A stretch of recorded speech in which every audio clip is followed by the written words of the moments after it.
Béchar Tova Mutzlachat, Masechet Rosh Hashanah, Daf Bet. Alors on commence la Masechet qui parle bien sûr des différents Rosh Hashanah, comme la Mishnah indique. Arba'a Rashi Shanim Hem. Il y a 4 sortes de Rosh Hashanah. Il y a 4 dates dans l'année qui sont fixes et qui sont des Rosh Hashanah. Be'echad Benissan, Rosh Hashanah Lamlachim. Le premier du mois de Nissan, c'est le Rosh Hashanah pour compter les années de règne d'un roi d'Israël. Donc on avait l'habitude d'écrire sur les billets, d'accord, les années de règne d'un roi. Et on comptait par rapport aux années Shnot Malchut, les années de règne. Qu'est-ce que c'est les années de règne? C'est contrairement à Rosh Hashanah, nous on connaît, qui est les premiers Tishri, les années de règne, chez les rois, elles étaient calculées par rapport au premier de Nissan, au premier jour de Nissan. Vela Regalim. Donc, Be'echad Ben Nissan, on a dit Rosh Hashanah Lamlachim, Vela Regalim. C'est aussi Rosh Hashanah pour les fêtes, c'est-à-dire Pessah, c'est la première des 3 fêtes, Pessah, Shavuot, Sukkot. Et donc on se fixe aussi par rapport aux fêtes. C'est-à-dire par rapport au mois de Nissan, on se fixe le calendrier des fêtes. Et pour ça que dans la Torah, quand on nous dit par exemple Rosh Hashanah, on nous dit Chodesh HaShevi'i, le 7e mois, parce que c'est le 7e mois à partir de Nissan. Maintenant, Be'echad Be'elul, Rosh Hashanah, les Ma'aser Be'ema. Le premier du mois de Elul, c'est Rosh Hashanah pour Ma'aser Be'ema. C'est-à-dire, on a l'obligation de prélever 1/10 des Be'emot qui sont nés cette année-là. Et par rapport à quelle année on calcule? Par rapport à Rosh Chodesh Elul. Rabbi Elazar et Rabbi Shimon Omrim, Be'echad Betishri. Rabbi Elazar et Rabbi Shimon, ils sont cholek sur Tanakama, ils disent non, par rapport au Ma'aser Be'ema, on se fixe par rapport au premier Tishri et pas au premier Elul. Maintenant, Be'echad Betishri, le premier Tishri, tout le monde est d'accord que ça s'appelle Rosh Hashanah Lashanim. C'est le Rosh Hashanah, donc le début de l'année, par rapport aux années. Quand on dit les années, c'est les années depuis la création du monde. Vela Shmitin, pour calculer les années de Shemitah, d'accord? L'année de Shemitah, elle commence effectivement aussi le premier Tishri. Vela Yovlot, et tous les 49 ans, la 50e année devient Yovel, et c'est une année aussi où on n'a pas le droit de labourer et de semer. Donc c'est aussi calculé par rapport au premier Tishri. L'année Tira, pour les plantations, quand on doit calculer les années de Orla, vous savez que pendant 3 ans on n'a pas le droit de consommer, la 4e année ça s'appelle Netar Reva'i, et donc il faut aller manger ça à Yerushalayim, et seulement à partir de la 5e année, les fruits qui ont poussé dans les arbres qu'on a plantés dans notre jardin peuvent être consommés par tout un chacun. Vela Yirakot, Rosh Hashanah pour les légumes. C'est quoi pour les légumes? Pour le Ma'aser des légumes.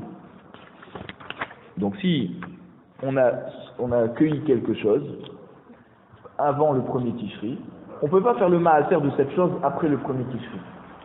Il faut prélever le Ma'aser par rapport à la même année où on a cueilli. Be'echad Bishvat, maintenant le premier Shvat, Rosh Hashanah Lailan Kedivre Bet Shammai.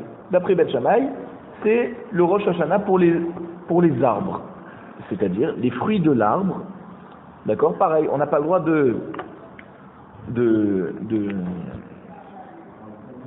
les fruits de l'arbre, on n'a pas le droit de faire le Ma'aser d'une année pour une autre année. Donc, d'après Bet Shammai, c'est le premier Shvat qui est la limite pour faire le Ma'aser des fruits de l'arbre qui ont poussé cette année. Bet Hillel Omrim Bachamisha Sarbo. Et la halakha est comme Bet Hillel, que non, Rosh Hashanah pour les Ilanot, c'est le 15 Shvat, tout Bishvat. La Gemara nous dit. On avait dit le premier Nissan, c'est Rosh Hashanah Lamlachim, pour les rois. Les Ma'il Cheta. Pourquoi on a fait une halakha comme ça? C'est-à-dire, quelle est l'incidence ilchatique de dire qu'une année de règne, elle commence le premier Nissan? Mais s'il est monté au pouvoir le premier Shvat, pourquoi on ne compte pas ces années de règne par rapport au premier Shvat, date où il est monté au pouvoir? Amar Afrizda l'ishtarot. Afrizda nous dit c'est pour les billets. Les billets qu'on va... Les billets, pas seulement les billets, les shtarot, quand on écrit un contrat. Quand on écrit un contrat par rapport à un contrat où on prête de l'argent par exemple, alors la date sur laquelle on va inscrire la date qui va être inscrite sur le contrat, c'est pas la date où on a prêté l'argent. C'est la date qui correspond par rapport aux années de règne du roi qui est contemporain. Ditman, parce que on a une Mishnah qui nous dit dans Masechet Shvi'i, Perek Yud Mishnah, qui nous dit Shitrechov Amukdamin. C'est quoi Shitrechov Amukdamin? Psulim, c'est des contrats de dette où on a écrit la date qui est avant la date réelle où on a prêté l'argent. D'accord? On a prêté l'argent, par exemple, le 1er Adar, et on a écrit la date de l'emprunt, le 1er Shvat. Psulim, pourquoi c'est pas soul?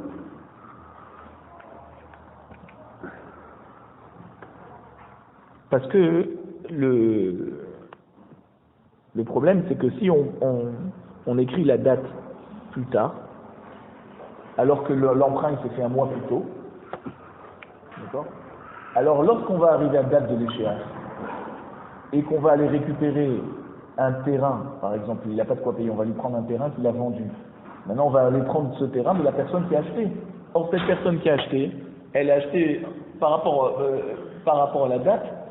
C'est vrai qu'on est dans les temps. Par exemple, il a dit, je te prête pour 1 an. Mais comme il lui a prêté l'argent 1 mois avant la date qui est inscrite sur le contrat, ça veut dire que quoi? Que la personne qui a acheté ce terrain, qu'on va prendre pour récupérer la dette, il avait effectivement acheté comme il faut. Simplement, sur la date, ça n'apparaît pas. Alors on a l'impression qu'il a acheté dans les 12 mois de cette date. Mais en fait, c'est pas vrai. Les 12 mois sont déjà passés.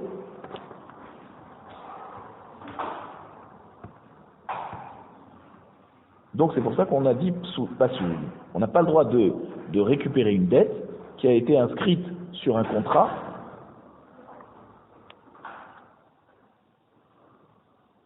avant la date. Très bien. C'est le contraire en fait. On a écrit la date 1er Shvat. En fait, il lui a prêté l'argent le 1er Adar. D'accord? Donc il vient le 1er Shvat de l'année suivante, il lui dit voilà, ça fait 1 an que tu me dois la dette. Et donc je peux récupérer le champ que toi tu as vendu à Réhouven en attendant. Tu n'as pas de quoi payer, je vais prendre le champ que tu as vendu. Il dit mais ouais, le Shimon qui a acheté le terrain, il va dire oui mais effectivement on est 11 mois après la date qui est inscrite sur le contrat. Mais l'argent, tu l'as prêté avant, ça veut dire tu l'as prêté 1 mois plus tard. Donc ça veut dire qu'on n'a pas passé encore 1 an depuis le moment où tu as prêté l'argent. Donc tu peux pas acheter, tu peux pas récupérer le terrain en me disant que ça fait déjà 1 an. Non. Donc c'est pour ça qu'il faut prêter l'argent et inscrire la date du jour où on a prêté. Ve'ameucharim kshirim. Et on a dit dans cette Mishnah là-bas, dans Shvit, que les shtarot, ou la date qui est inscrite, c'est après que on a fait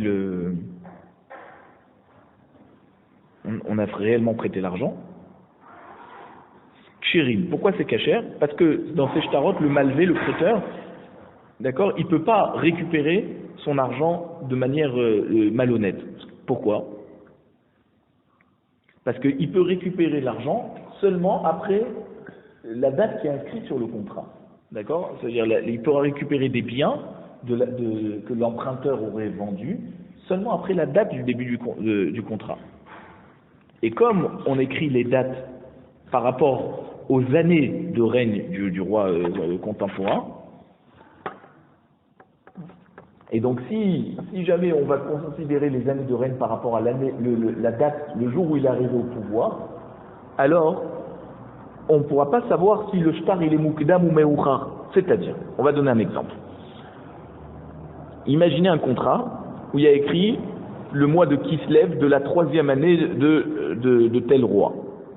Réhouven a emprunté de Shimon 100 shekels. Ok? Donc on est au mois de Kislev, 3e année du règne. Et les témoins ont signé dessus Alors les témoins qui sont, je donne un exemple, les témoins qui ont signé sur ce shtar, ils disent que cette année, on n'a pas vu qu'il a emprunté. Et on ne sait pas s'il a emprunté avant la date qui est inscrit sur le contrat ou après.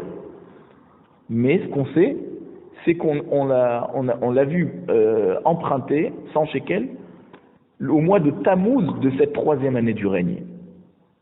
Et alors, si maintenant les Dayalim ne savent pas quelle année, à partir de quel mois de l'année on compte les années de règne, alors on ne sait pas si quand on dit qu'ils ont emprunté en Tammuz, on ne sait pas si quand on dit qu'ils ont emprunté en Tammuz, c'est Tammuz avant le Rosh Hashanah où il est monté au pouvoir, ou le Tammuz il est après. On ne sait pas si c'est Tammuz avant Nissan ou Tammuz qui a suivi Nissan. C'est pour ça qu'on est obligé de fixer que Rosh Hashanah, le Rosh Hashanah pour les rois, c'est en Nissan. Comment? Parce que si tu me dis que Tammuz, c'est le Tammuz d'avant qui se lève, ça veut dire que quoi? On a dépassé déjà la 4e année. On n'est plus dans la 3e année, puisque tu me parles il a emprunté en Tammuz, la 3e année, mais c'est quel Tammuz? Celui qui est avant qui se lève ou après qui se lève? Et on te dit celui qui est avant qui se lève. Ça veut dire que quand qui se lève va arriver, on sera déjà dans la 4e année. Donc c'est pour ça qu'on a fixé que les rois, c'est-à-dire même les shtarchov, les contrats de dette, ils sont datés par rapport à l'année de règne du roi, et on se fixe par rapport à Rosh Hashanah. Rosh Hashanah de l'année du roi, c'est le premier Nissan. Tanu Rabbanan. Donc ça veut dire que comme on a fixé que Rosh Hashanah l'Amlachim c'est toujours en Nissan, alors Tammuz, il sera toujours avant qui se lève. Puisque il y a Tammuz, ensuite il y a Nissan, on va dans Tishri Cheshvan qui se lève.